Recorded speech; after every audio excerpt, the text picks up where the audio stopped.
Hey guys, Preston here, and welcome to another video. Today I'm bringing back a really old series on my channel because I don't have access to my PS4 right now.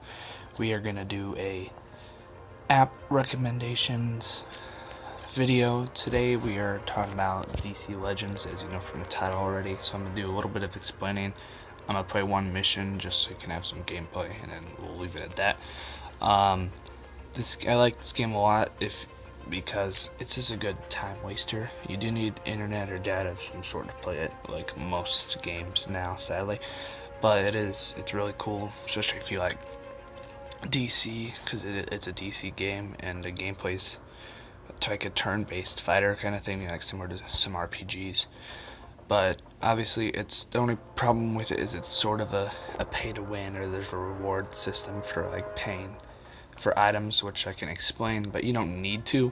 I haven't paid anything and I still have fun with the game, but that is a complaint about how ridiculous the prices are. So if you're going in and you wanna, just don't pay. It's not helpful to pay. Everything's too expensive to kind of pay.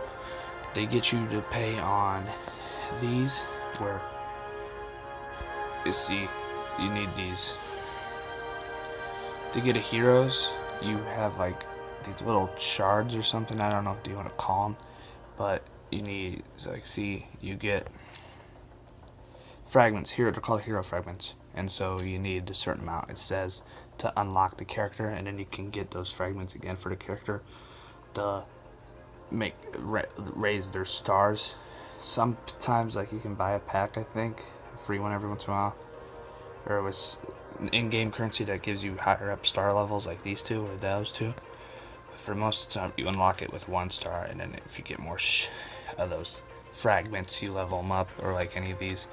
See, I need 4 more shards to get Bane, etc. So they try to make you pay to get those if you don't want to wait. Same with paying to get things, like you need these lantern willpower and energy to upgrade attacks, and they want to charge you for that too, but you don't have to. You can get pretty far without doing it. So you can upgrade gear. So yeah, so they got a gear system, they got a normal level system, and they have the superpowers. So I'm just going to explain this part of it now. You unlock characters as you go, and you basically want to pick the best ones for you. The game's slow too, it loads, at least for me. But you can pick characters that suit you the best and you rock with them. So obviously your newer ones are these two. For me, they're lower. You start off with like 3 characters, but usually you don't stay with them.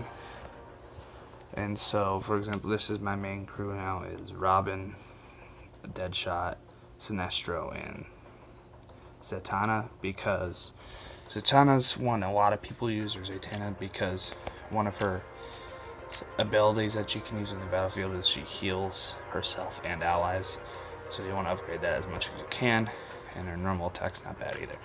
I'll explain what the eye and the green thing and the fist mean later, once we get into some actual gameplay.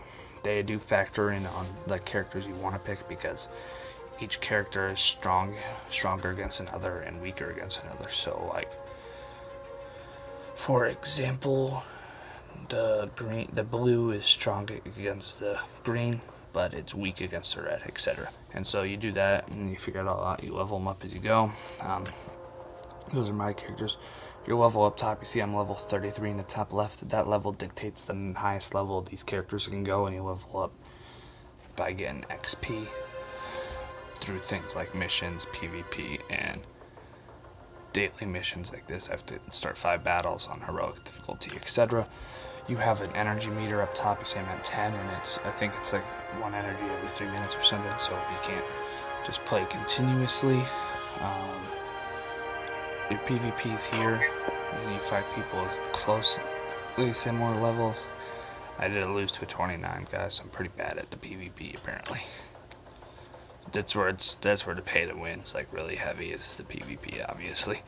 The collector gives you the essence, which is the 745,000. You use that when you level up with the level up things that you unlock during missions.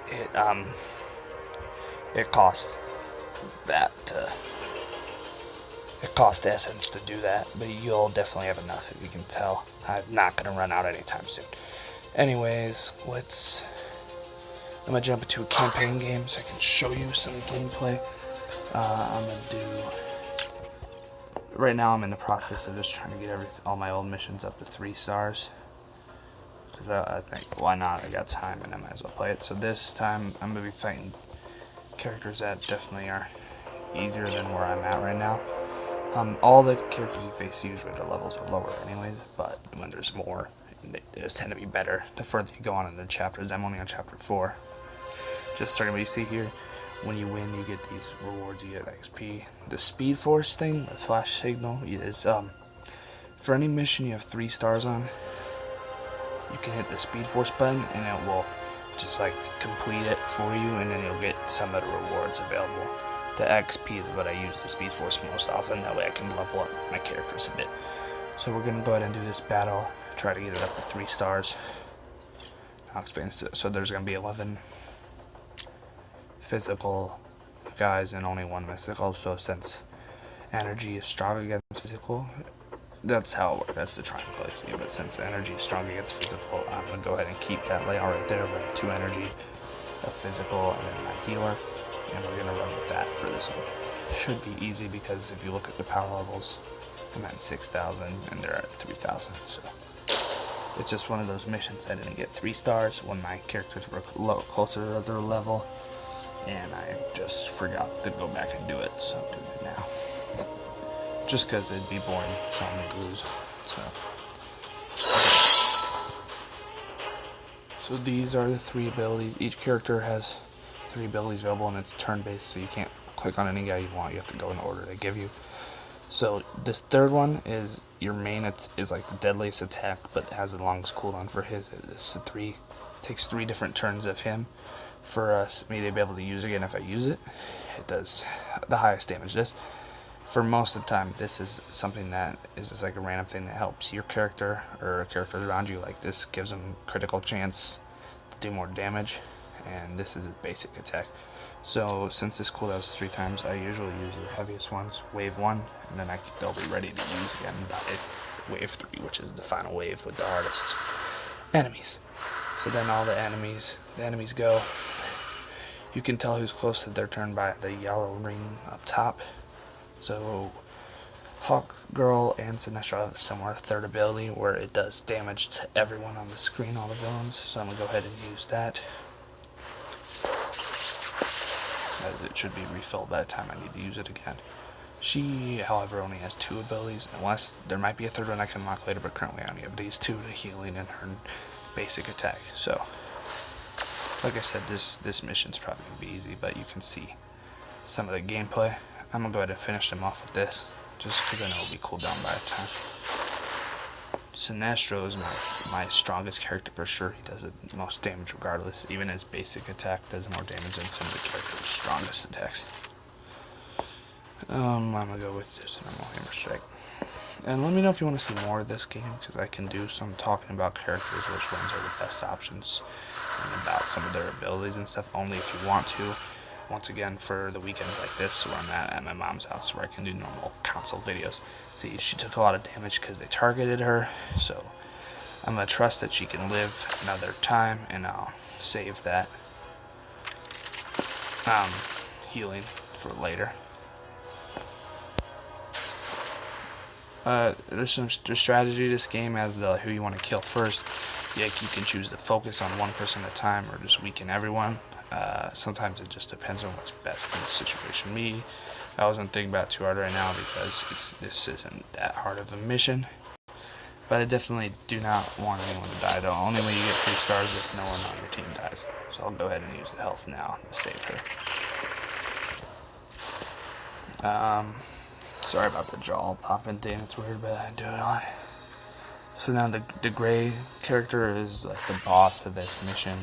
In this case it's Cheetah, because they're doing a lot of Wonder Woman stuff because it is the latest DC movie, and that's how they tend to do it, is it goes off the latest DC movie with all the advertising and stuff. So like the character you can do now in daily missions is Wonder Woman, and they released like Ares characters and stuff like that, you know. But see, she's just gonna buff herself. This is an easy mission, so she'll be dead in shortly, you could say. Very shortly, probably with this, honestly. Okay, never mind. Oh yeah, because energy is weak against mystical, so it does less damage too. That's part of the triangle too. So now that it's done, you see there's bonus damage based off the characters and stuff. But once it finishes, you get the victory. In this case, it'll be 3 stars. If you lose one person, it's 2. I think if you lose any more, it's 1.